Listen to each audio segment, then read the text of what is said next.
Hi, I'm Max Keiser. This is the Keiser Report. The Bitcoin protocol, it's more than just money. It's more than just revolutionary.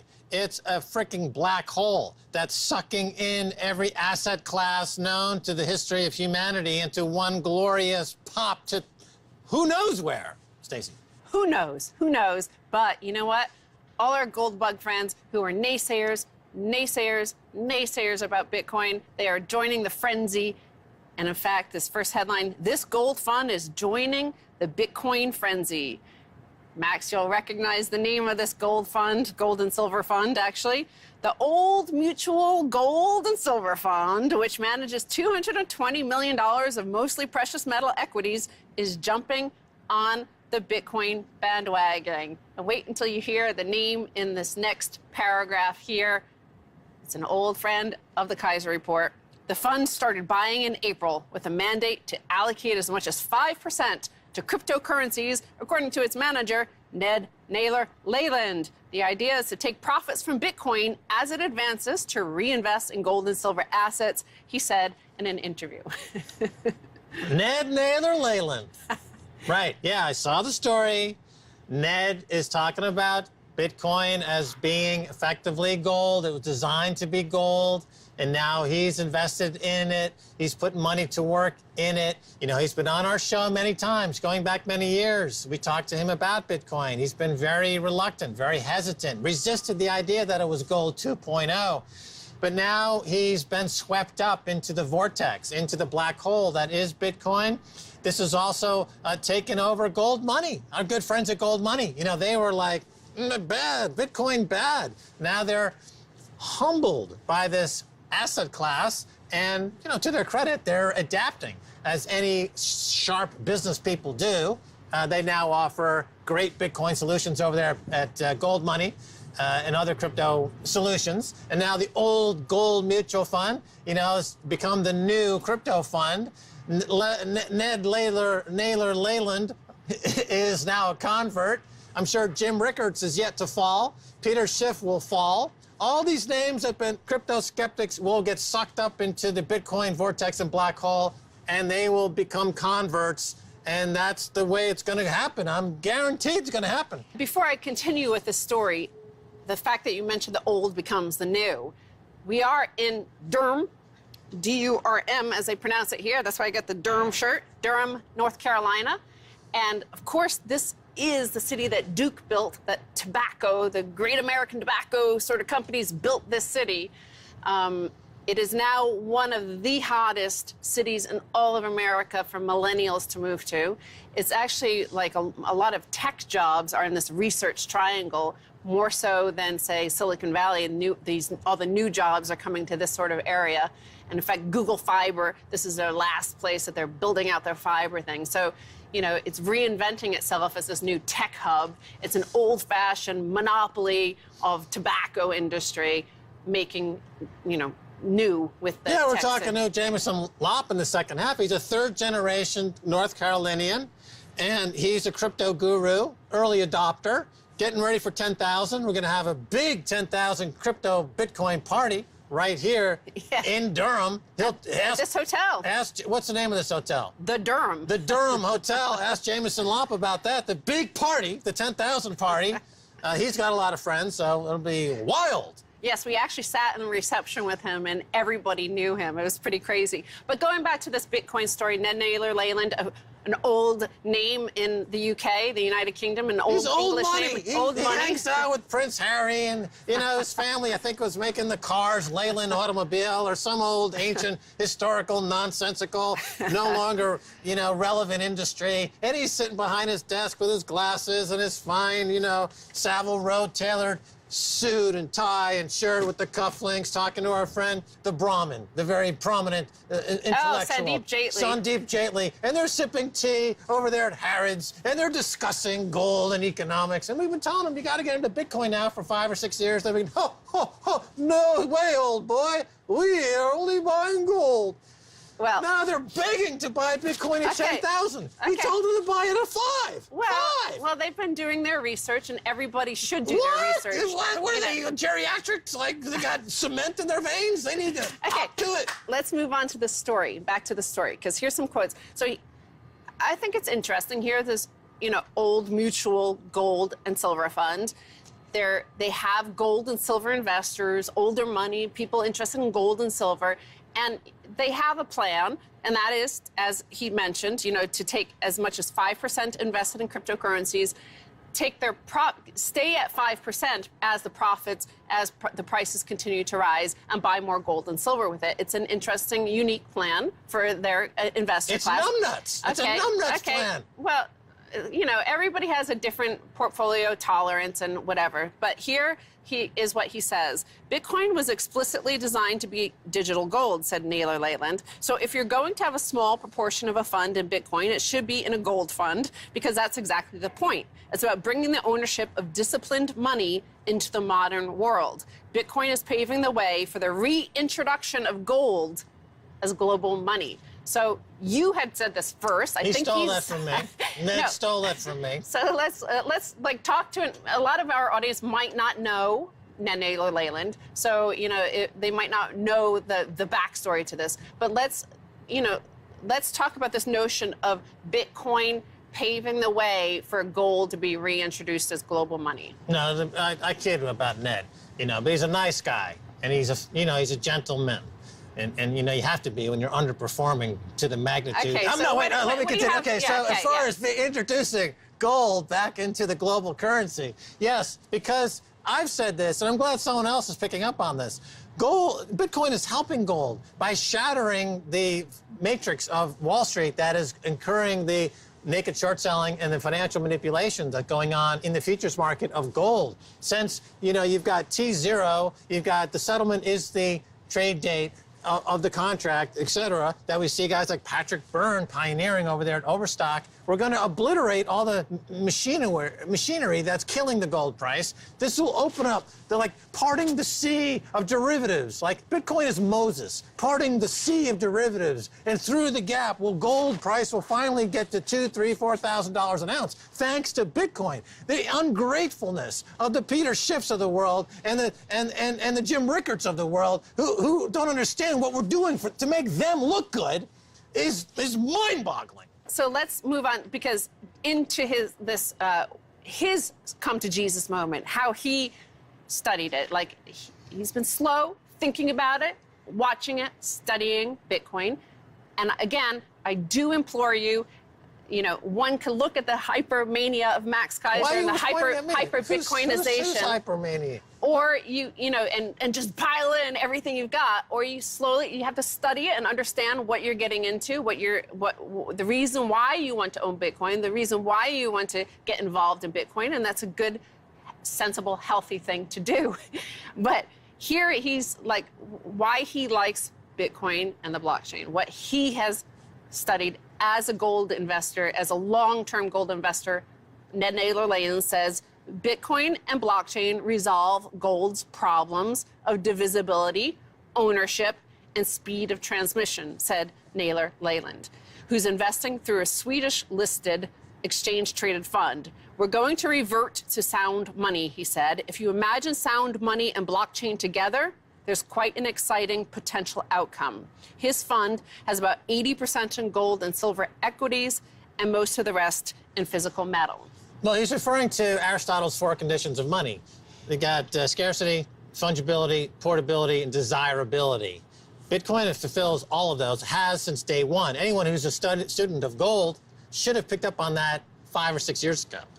And yes, it does fulfill all the conditions, as Aristotle pointed out, of sound money that gold qualifies, so does Bitcoin. And he's correct. It's infinitely divisible, it's portable, it's scarce, and it's desirable. The condition of scarcity is the one that people have trouble with. They don't understand how you can have digital scarcity. But this is the genius of the protocol. It creates, for the first time ever in the history, digital scarcity that's scalable, immutable, and it fulfills all the characteristics of money. And Peter Schiff had a valid argument and concern when he was looking at it and seeing that there's Bitcoin, then there's Bitcoin Cash, then there's Bitcoin Gold, then there's Ether, then there's Dash, then there's, all these cryptocurrencies, all these ICOs, and their notion was, well, this is infinite inflation. And yet, what we've seen is that despite Bitcoin Gold, despite Bitcoin Cash, the price continues to rise. I think all in, it's like well over $10,000 at this point if you add in all the forks. Right. The Peter Schiff argument is nonsense because, there is gold and then there's silver, there's bronze, there's diamonds, there's collectible art. There's a Da Vinci that sells for $450 million. Okay, anything that's scarce, people want to buy, and it goes up if they are looking to preserve their asset values.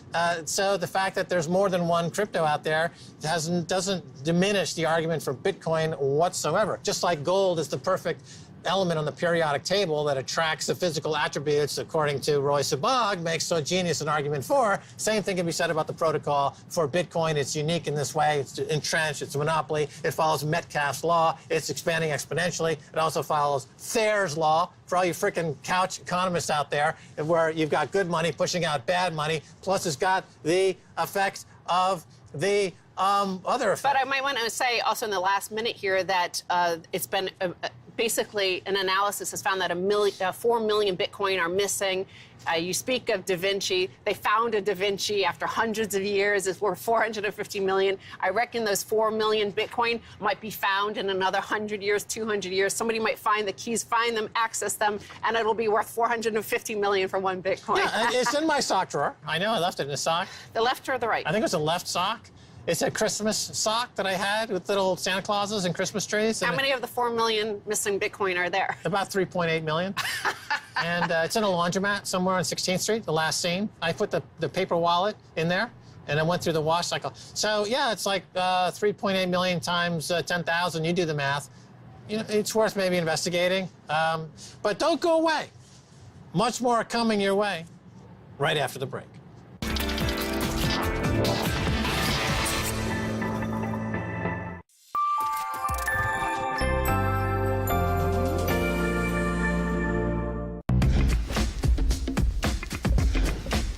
At RT, we have a great team, but we needed to strengthen before the FIFA World Cup. And who better than a legend to keep it tight at the back? In 1992, Denmark qualified for the European Championships at the very last moment. No one believed in us, but we won. And I'm hoping to bring some of that winning spirit to the RT team. Recently, I've had a lot of practice, so I can guarantee you that Peter Schmeichel will be on the best form since my last World Cup. Microphone that. Throw it, please. That was an old joke. I was only kidding. Here I come, Russia. Right. No, left, more left. Okay, stop. That's really good, that. There is no center in the United States political discourse. It's all center-right. Ever since the Clinton people came into power, the center has become the right. And there's no peace party that exists in my country. I don't see any evidence of it except this third party that is so criticized, the Green Party.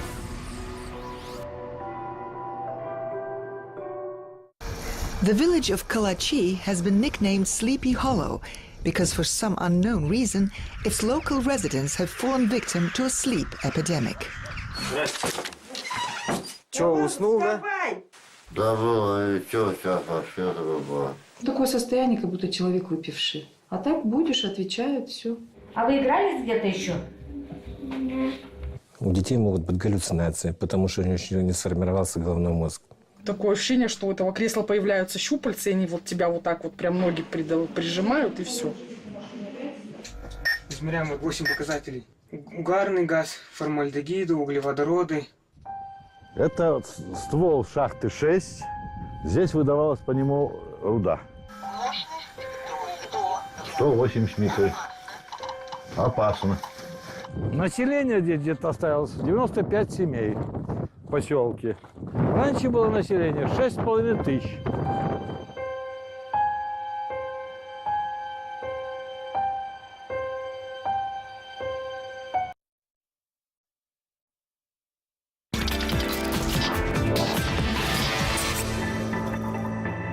Welcome back to the Keiser Report. I'm Max Keiser. Time now to turn to Jameson Lopp.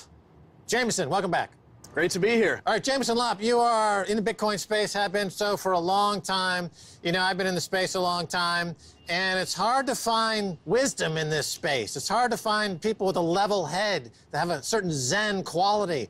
I would say you're the only one that I have found that actually has an even perspective. So we're talking about Bitcoin, and, you know, one of the things you say about Bitcoin is that, you know, we don't really know yet what this is all about. You know, people are theorizing, is it a replacement for money? Is it the new money? Is it going to take, you know, is it evil? Is it great? You know, you feel that there's things on the horizon still to be discovered. And can you just talk a little bit about this philosophically before we talk about prices and stuff? Absolutely. I mean, we're learning more about this system every day. You know, Satoshi Nakamoto created this thing in 2009, and people have been joining this open collaboration of this project. And they've been arguing, they've been building, they've been, you know, tearing each other's ideas apart, sometimes tearing each other apart. And it's this weird sort of new type of human consensus. I mean, it is crypto anarchy. It is a system where no one rules. And as a result, it's very hard to decide, you know, what are the rules, or how do we decide what the rules are? How do we evolve the system? People are, I would say, experimenting. They're poking the system. They're trying different things. A lot of times they're trying, you know, traditional political or governance methodologies. Most of the time those fail.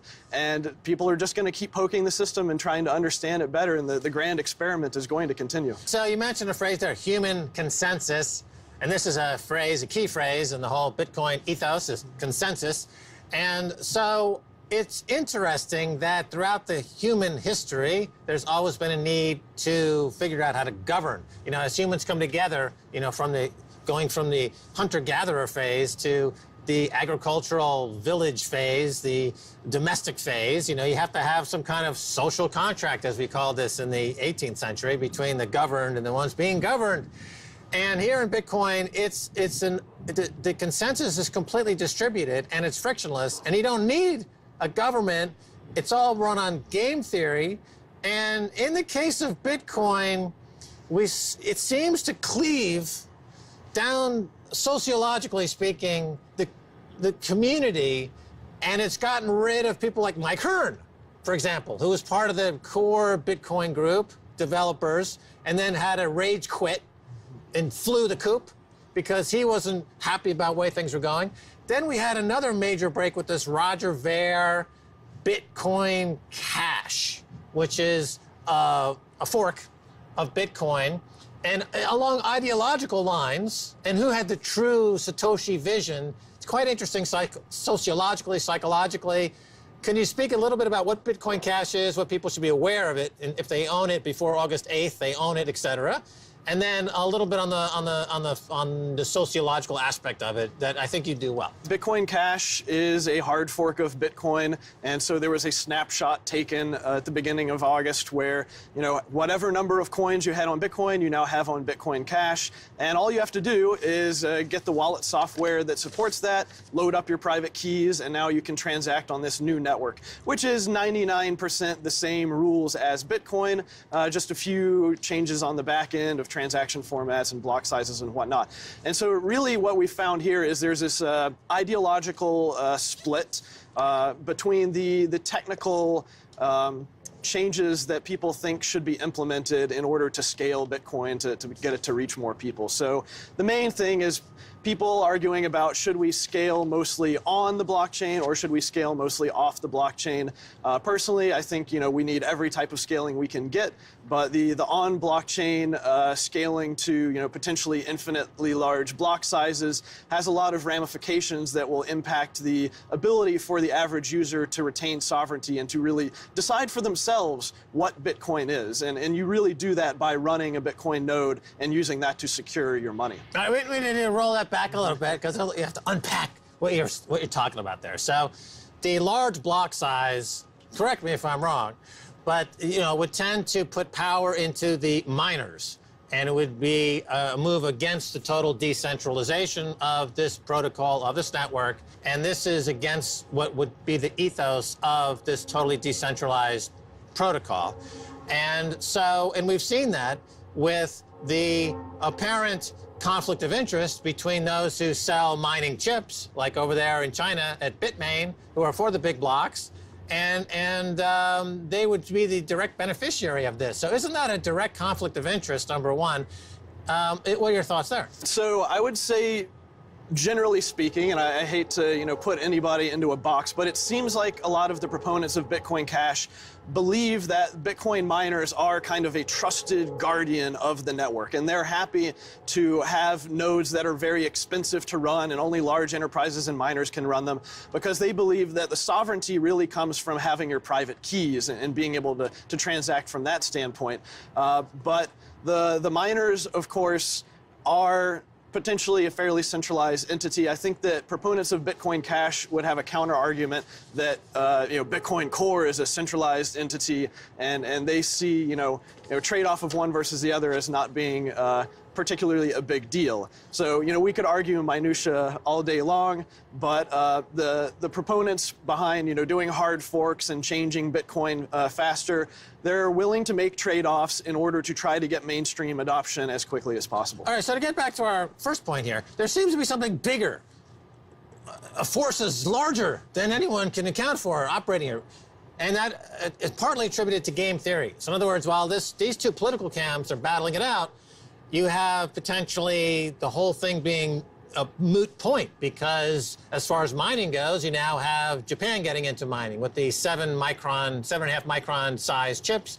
You've got something Dragon Mint, which I'm just hearing about, which is a mining initiative. So in other words, good old free market capitalism is still at play here and could trump any political party. And any political party so far that's tried to coalesce has been blown out, has been wiped out. Is that a fair statement? And what is Dragon Mint? I've just learned about it in the last week or so. I think it's brand new. What do you know about it? Tell us about it. I think there are actually a multitude of initiatives going on behind the scenes, because this whole ordeal over the past year or two with miners like blocking segregated witness activation and kind of acting like bullies in various ways has really put a sour taste in a lot of people's mouths. And the people who got into Bitcoin early on tend to be very anti-authoritarian. And whenever they feel that any particular entity or group is beginning to amass too much power, they dig in their heels and they say, no, we're not going to go along with this, we're rejecting you. So I think that there are actually many more initiatives on the mining side where people have gotten frustrated and they've said, you know what, we're willing to put in the capital to help further decentralize the mining, to make it a more competitive market. I think we're going to see more announcements coming in the coming months, and that in general, mining is going to become more competitive, and the miners are going to lose a lot of their kind of bargaining chips of their hash power. So the Dragon Mint, from my understanding, is really backed by BTC Drac, who is a Bitcoin Core developer, and I think he's working with some chip fabricators, and they're just trying to get the most efficient miners out there on the market to get them in as many hands as possible to further decentralize hash power. Right, BTC Drac. And what's his Twitter handle? I think it's BTC Drac. I believe so. What's your Twitter handle? Just LOP, L-O-P-P. And also, if you go to LOP at Twitter, you have links to fantastic resources. You have a bit of a library of the white papers and other, documents that have people, if they want to learn. I say to people that they ask me, should I be buying Bitcoin? I say, you've got to put in the work to learn about it first, because otherwise, when the correction comes, and we know that there will be a correction, you need to have an intellectual foundation. You don't want to panic sell once you've panic bought. Like, you need to know what's going on here a little bit. So, talking about price, okay, let's talk about price. As we speak here now, we're flirting with 10,000. And what are your thoughts on the price? I mean, you started in under $1, I believe, right? I was in single-digit territory, yeah. In the single digits, as we were. So, where do you see that going? Not to hold you accountable to it. I mean, it's obviously it's a bit of a speculation, but what are your thoughts on the price? It is, and people come up with various calculations of if it replaces so much of the gold market or so much of stock or bonds or other commodities or what have you. As I kind of mentioned recently, actually, people were asking me about buying low, selling high type of stuff, is that it's easy to buy low or buy the dips because we know where the floor is. You know, it can only go to zero. It can't go any further below that. But where is the ceiling? Nobody knows where the ceiling is. $100,000 Bitcoin sounds preposterous, but I mean, we're 10x where we were a year ago. I'm not saying we'll do another 10x in another year, but in terms of like global wealth and global money supply, you know, six-digit Bitcoin is certainly possible in the not too distant future. Now, there's two concepts, hyper-Bitcoinization and the Bitcoin black hole. Now, hyper-Bitcoinization, I believe, was coined by the fellow who runs the Satoshi Institute. What's his name? Do you remember? Is that Pierre Rochard, I believe? No, it's the other guy. He's kind of a recluse. I think it might be Michael, but... We'll get it. I'm sorry we'll get to it. for missing your name. But, so hyper-Bitcoinization essentially means that you just abandon the fiat world completely, and we just go totally Bitcoin for everything, right? That is not going to happen until at least we fix the scalability problems. So, you know, that's what we're really hoping these second layer solutions will do. And really, that's going to continue to be an experiment of, we're going to see Lightning Network come online and possibly even other second layer networks. And then Bitcoin, as Andreas Antonopoulos has said, it's going to continue to fail to scale. And so we're going to hit road bumps. We're going to have growing pains. People are going to complain about this or that, and then we're going to fix the problems. I mean, it's all software, and so the software engineers are going to see the problems, fix the problems, and we're going to move forward. Right, so in the Bitcoin black hole, this is something I thought of just recently, that essentially the money starts to be drawn away from the stock market. So if you have a stock market crash because people are buying Bitcoin, unlike the 2008 crisis that was met with a wall of money from central banks, there is absolutely no way to stop a black hole of Bitcoin sucking all the world's capital. If this thing goes to 100,000 plus, in a global panic buying, if a sovereign wealth fund like Abu Dhabi is saying, yeah, they're going to be buying Bitcoin, if you have game theory applied to the sovereign wealth funds, and this thing goes to 300,000 plus, and the stock market crashes, is there any force in the universe that can stop this, Jameson Lopp? Well, I guess nation states with enough nuclear capabilities to blanket the world in EMPs and shut down the internet for a little while might be able to put a bit of a blip in the road, in the markets, but... It sounds like a Bond thriller and James Bond thriller. Is that why Bitcoin Cash attracts so many would-be James Bond evil characters like John McAfee, you know, Roger Ver, Rick Falkvinia? These guys could be the evil doer in a James Bond movie. Is that what attracts them to it? The sense of unlimited power? You know, I mean, there may be some of that. I don't think that any of these guys are evil. I've met pretty much all of them. I think that a lot of it just has to do with frustration.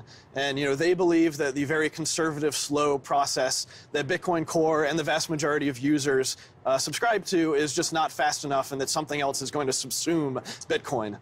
The unflappable Jameson Lopp, ever the diplomat.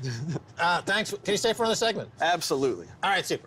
Well, that's going to do it for this edition of the Keiser Report. Me, Max Keiser, and Stacey Herbert. Like I guess Jameson Lopp. You can find him on Twitter at Lopp. You can find us on Twitter at Keiser Report. Until next time, bye, y'all.